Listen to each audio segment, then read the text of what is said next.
No Brasil, a gente tem feito uma série histórica que iniciou em 2017. E o que acontece esse ano, particularmente com o relatório Luz, é a demonstração de um país que tenta se recuperar de 4 anos de absoluto processo de destruição das políticas públicas e dos orçamentos que vinham sendo até então construídos. Então, mesmo que em torno de 2018, 2019, os dados não eram muito promissores, mas eles eram dados que mostravam avanços nas políticas públicas. E nos últimos anos, desde então, a partir de 2021, particularmente o do ano passado, de 23, mostrou um país completamente destroçado, seja pela erosão dos orçamentos públicos, seja pela destruição, inclusive, dos sistemas de monitoramento e de avaliação e produção de dados no país. Então, este relatório, que é o 8º relatório Luz que nós lançamos este ano, ele mostra os esforços de recuperação. No entanto, apesar da gente ter em torno de 58 das 168 metas que nós avaliamos, porque uma delas não se aplica ao Brasil, mas termos 58 metas que de alguma forma avançaram, esse avanço não significa que nós estamos em um patamar de poder alcançar essa meta em 2030. Porque quando nós avançamos, na verdade, nós estamos muitas vezes voltando para o lugar onde nós estávamos antes desse processo de tanto retrocesso que nós vivemos. O Brasil, como todos os outros países, sofreu imensamente com a pandemia da Covid-19, mas nós tivemos ali um agravante de estarmos num governo negacionista. Então, um governo que inicialmente negou muito a pandemia, que demorou muito para entregar as vacinas e que, como eu disse, foi desconstruindo as estruturas públicas, os orçamentos, os programas, que eram programas, principalmente os programas que chegavam às pessoas em maior condição de vulnerabilidade. Então, as políticas afirmativas que nós vínhamos criando, toda a estrutura de proteção social, isso foi erodindo. Junto a isso, também houve um ataque direto a algumas populações, como, por exemplo, os povos indígenas. Nós tivemos a situação gravíssima dos povos Yanomami, que chegaram numa questão de insegurança alimentar insustentável. E, junto a tudo isso, houve um aumento da violência no país, porque também houve uma apologia à violência, aos discursos de ódio, a uma maior disseminação e maior facilidade de acesso a armas. Então, esse contexto realmente erodiu o país e foi uma desconstrução enorme num tecido social já muito fragilizado que nós tínhamos.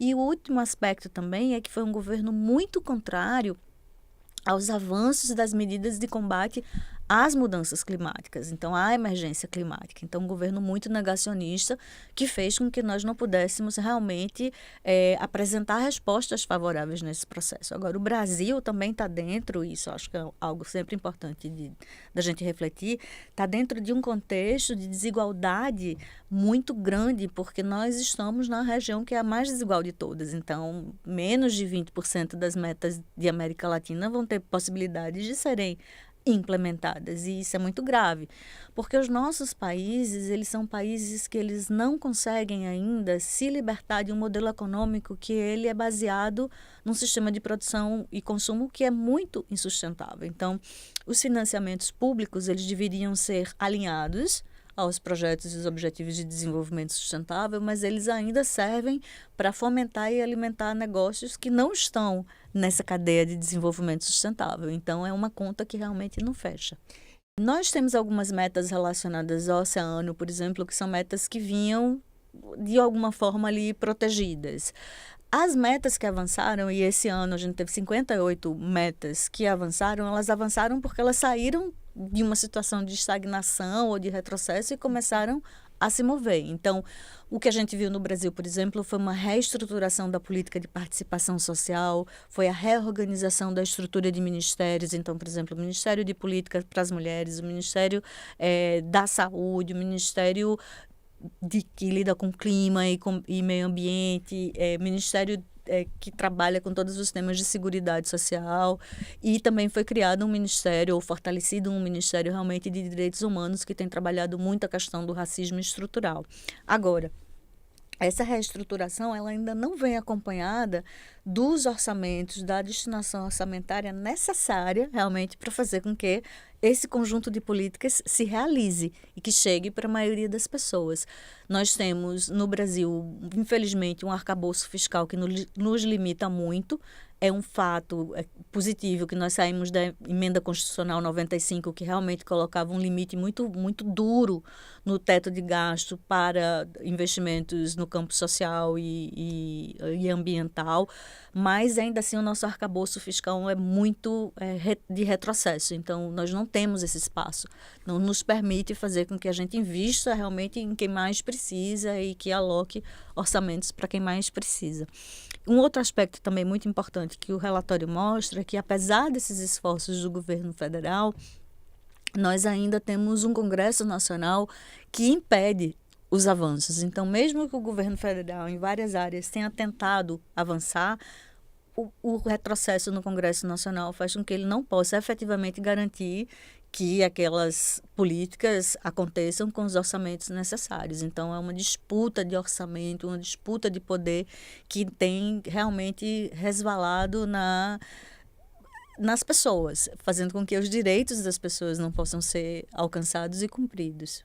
O Brasil está muito empenhado nesse momento na construção da Aliança Mundial contra a Fome, que é um tema que também está sendo levado junto ao G20 e também discutindo junto ao G20 a criação, a possibilidade de nós podermos voltar a não voltar, mas construir um processo de produção de medicamentos a partir de uma perspectiva regional. Isso é muito importante, porque depois tanto a questão da segurança alimentar é estrutural para todas as políticas públicas, ou seja, sem comida você não realiza saúde, nem educação e nenhum dos outros objetivos de desenvolvimento, mas também a questão da produção regional de vacinas e de medicamentos pode significar para nós uma possibilidade de, inclusive, começarmos a tratar doenças que eram negligenciadas, que foram negligenciadas até então e que afetam muito o sul global, como também nos ajudar a nos prevenirmos para outras possíveis pandemias que certamente virão. Então, são dois temas muito caros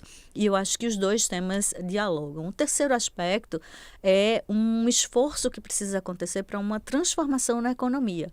Esse modelo econômico, a forma como as decisões econômicas globais e que acabam acontecendo nos países acontecem, sempre estão voltados a favorecer setores da sociedade, principalmente no setor privado, que cada vez mais é desregulado e que acaba não entregando serviços de qualidade para a população e não garante o acesso para todas as pessoas que precisam. Então, esses três aspectos, a questão da fome, a questão da saúde e a questão da reestruturação do sistema de governança mundial em relação à tomada de decisão econômica que resvala nos países, são três temas muito estruturantes para nós. O Brasil hoje está apresentando o seu segundo relatório voluntário nacional. O primeiro ele fez em 2017 e esse segundo acontece agora no segundo ano do governo do Brasil. O que para a gente é mais interessante e emocionante é porque depois desse tempo todo, fazendo o relatório Luz, o governo do Brasil reconhece oficialmente que foi através do trabalho do grupo da sociedade civil para a Agenda 2030 e do relatório Luz que a gente conseguiu manter viva a Agenda 2030 no Brasil. Então, nesses últimos 4 anos do governo anterior, só nós produzimos dados e análises sobre a implementação da Agenda 2030 no país. E esse ano, quando o Brasil traz o seu relatório voluntário nacional, ele justamente dialoga com as recomendações que nós vínhamos fazendo nos relatórios anteriores. Então, é um trabalho de parceria muito interessante, de reconhecimento do papel da sociedade civil nesse processo. E, claro, existem olhares diferentes, são olhares diferentes, a avaliação do governo do Brasil é diferente da avaliação da sociedade civil, não poderia ser igual de forma alguma, mas o fato do governo estar dialogando com o nosso relatório indica, sem sombra de dúvidas, um avanço nessa relação democrática e republicana que sempre existiu no Brasil, ou pelo menos nos últimos anos se estabeleceu no Brasil, entre sociedade civil e governo. E isso é muito bonito de voltar a ver outra vez acontecendo no nosso país.